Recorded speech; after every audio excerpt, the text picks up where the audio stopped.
আর জমিন থেকে আবে কাউসার পর্যন্ত যাইতে হবে আহলে বায়াতের মাধ্যমে, এটা যাওয়ার কোনো সিস্টেম নাই।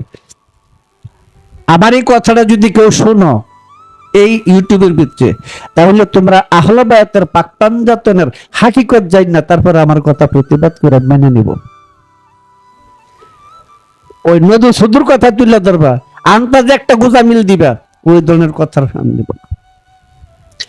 কাজী আমাদের এই দেশের এই সৈয়দ গুলাই সমস্যাটা সৃষ্টি করছে।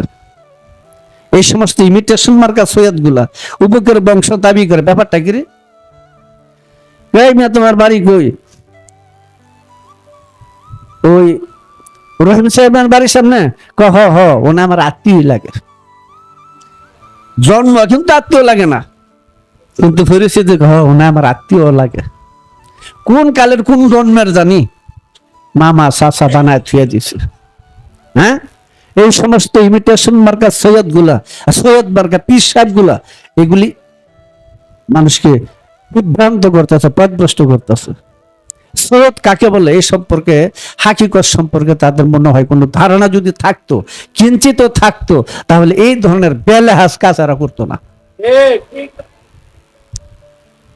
হযরত আবু বকর বংশধর কি করবো, হযরত তোমার বংশধর কি করবো, অমুকের তুমুকের বংশধর কি করবো? আমার বংশ হলো আহলে বায়াতের দরকার।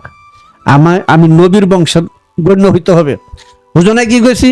কাজী নবীর বংশে যে পর্যন্ত দাখিল হওয়া না যাবে, সেই পর্যন্ত তুমি উম্মতে মুহাম্মদী হইতে পারবে না, এবং তোমার বংশ অপরিচিত হয়ে যাবে, অপরিচিত হয়ে যাবে, সুরত বদল হয়ে যাবে। সুরত যখন বদল হবে, তোমার বংশের আর পরিচয় নাই। তুমি ছিলে মানব বংশে, এখন যাবে পশুর বংশে, নিচ্ছিন্ন অপরিচিত হয়ে যাবে। তাই পাক পাঞ্জাতন সৃষ্টির মূল তত্ত্ব, মূল বিষয়, মূল নূর, নূর পাঁচ ভাগে তানাজ্জুলাতে খামসা, পাঁচ স্তরে নূরের প্রকাশ ঘটে পাক পাঞ্জাতন হইয়া নবীর বংশ প্রচার করে চলছেন। কোন নবীর পুত্র যদি নবীর বিধানের ভিতরে না চলে, তাহলে সেই ব্যক্তি নবীর বংশধর না। প্রমাণ সূরা হুদের 45 নম্বরে দেখতে হবে। নূহ নবী তার ছেলে কেনানকে ডাকছিল নৌকার ভিতরে, ডাকছে না? ডাকছে। হাম স্বামী আফেস তিনজন নৌকায় উঠে গেলে, কেনান কিন্তু ওঠে নাই। পিতৃত্বের ভাবনায়, পিতৃত্বের মায়ায় টানে নূহ নবী বলল, আল্লাহ, কেনান তো আমার বংশধর, সে তো নৌকায় উঠতেছে না, সে তো হালাক হয়ে যাবে, ধ্বংস হয়ে যাবে। আল্লাহ বলছে, নূহ, যে বিষয়ে তোমার জ্ঞান নাই আমাকে প্রশ্ন করো না। কেনান তোমার বংশধর না, কেনান তোমার বংশধর না, কিন্তু জগৎ জুড়ে সবাই জানে নূহ নবীর ছেলে হলো কেনান, আর আল্লাহ কয় সে তোমার বংশধর না। সেই ইয়াফেসের বংশধর, বাংলা, ভারত, পাকিস্তান, হলো ইয়াফেসের বংশধর।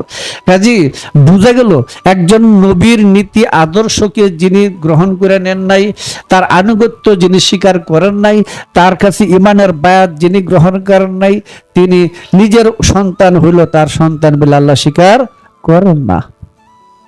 আর যারা নবীর নীতি আদর্শকে, তার আনুগত্য বায়াতকে কবুল করে নিয়ে তার নীতি আদর্শের ভিতরে চলার জন্য আপ্রাণ চেষ্টা করে যেতেছে, তারাও নবীর বংশধর।